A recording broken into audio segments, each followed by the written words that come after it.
The next Bill Gates won't develop an operating system, and the next Mark Zuckerberg won't develop a social network.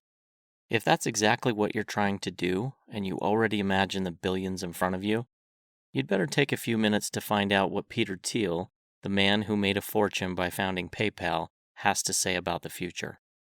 Those who only stick to the familiar will only achieve the familiar, and in the best case, improve the world slightly.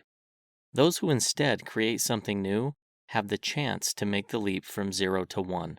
A chance because there are no concrete steps to innovation. Every person, just like every company, is an experiment under unique conditions and circumstances, and with unique prerequisites.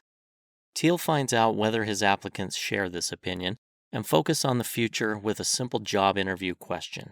Which of your beliefs would few people share with you? The answer to this mean question quickly separates the wheat from the chaff. Or, to give an example, applicants who would make a typewriter into a better typewriter from those who would invent a computer under the same circumstances. Thiel refers to the former as horizontal progress and thus a development from one upwards, and the latter as vertical progress, the successful leap from 0 to 1. In our economy, horizontal progress is often called globalization, a development that, taken on its own, would at best be considered positive, until the consumption in India approaches that of the United States, and our environment is ultimately doomed. But if people are simultaneously working on vertical progress with electric cars and optimized energy production in developed countries, this concept has the potential to take our species to a whole new level. The critical question is, how is it created, this vertical progress? By companies. Namely, those who believe they can create something new, startups. In the 1990s, it was a piece of cake to found such startups. Just add a .com to the company name and its value doubles. At least that was the prevailing mentality until the internet bubble collapsed around the turn of the millennium. At the height of this euphoria, Peter Thiel's newly founded company PayPal was given $5 million as an investment without any papers being signed. People founded 5 companies simultaneously and at the same time planned the IPO from their living rooms, just so as not to miss anything, including one of the biggest depreciations in human history. But the fact that billions in investment money vanished into thin air is the lesser problem from today's perspective. Even worse are the lessons learned by founders all over the world from the supposed mistakes. Anyone who has long-term ambitions today and plans more than 1 quarter into the future is declared crazy. Modern startups claim to be agile and flexible. Wouldn't sound bad if both weren't code words for a lack of planning. Just as naive as anyone who wants to enter a new market. Why not grow on the competition and serve existing customers? Why risk steps from 0 to 1 if small steps work just as well? To aim for vertical progress like that of the 90s again, all these dogmas must be overcome. Ask yourself if your beliefs are reasonable or simply reactions to bygone failures. If you want to take your startup to the top of its market, you'll face increasingly strong competition on your way up.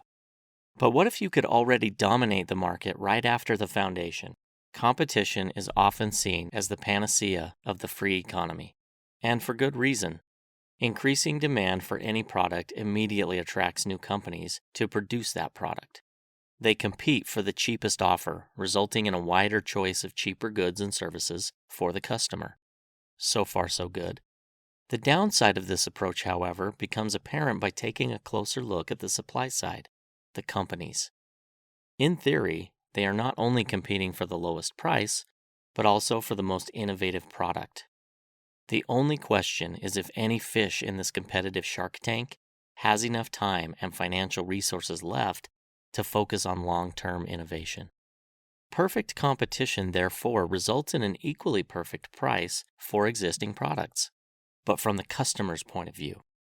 For companies, this simply means no profit, and no profit means no innovation, no leap from 0 to 1. In the long run, this doesn't do the end consumer any favors either. According to Karl Marx, the more people differ from each other, the more they fight against themselves. Shakespeare makes the opposite claim with the families of Romeo and Juliet. We fight those who are most like us. In terms of today's economy, it is without question Shakespeare's statement that applies better. The rivalry between the Montagues and the Capulets in the fictional world is embodied in reality by Google and Microsoft. Two companies that have lost their supremacy in terms of market capitalization to Apple through a years-long dispute over products that couldn't be more similar. Peter Thiel's PayPal and Elon Musk's X.com almost made the same mistake in their early days. Two competent entrepreneurs, two young startups in the same city, and two brilliant ideas. Or rather, the same brilliant idea twice. Had the two not joined forces instead of continuing to tinker with plans for bombs to wipe each other out, it is not too likely that PayPal would have survived the dot-com crash and dominated the market for digital payments years later.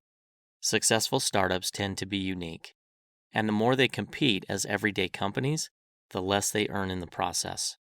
At the same time, unrivaled companies have more extensive opportunities to innovate and thus ensure long-term vertical growth. So the solution is as simple as it is unpopular: the monopoly. Monopolies are unpopular because they seem to make it impossible for more innovative startups to gain a foothold in the same industry. In fact, the opposite is true.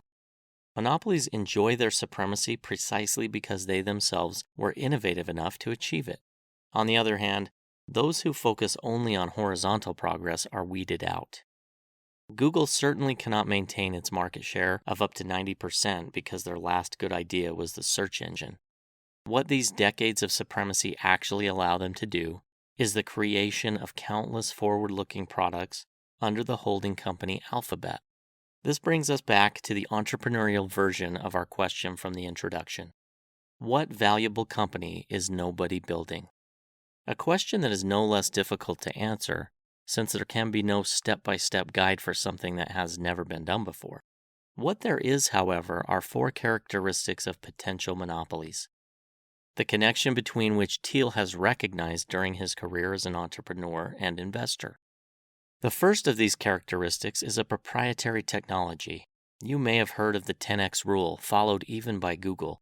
If your idea is not at least 10 times as good as the best alternative, don't even try to implement it.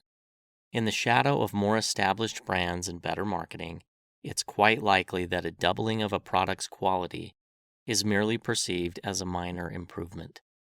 Equally important for any monopoly is rapid growth, driven by the network effect. No matter how inventive the features of that new social media platform appear on Kickstarter, most users will still prefer to sign up for Facebook. Not because the platform has a lot to do with innovation anymore, but because billions of users are already there. Feature number 3 is an economy of scale, meaning that each additional user not only increases your company's revenue, but also its profit margin. Almost every software company serves as an example. A new user signs up, the costs remain the same. On the other hand, a traditional yoga studio, for example, cannot take on millions of members just because the costs for a single location are covered. Last but not least, every monopoly stands or falls with a strong brand. Many have tried to copy the simplicity of the first iMacs, iPods, and iPhones, but today there's only one brand we all remember: Apple.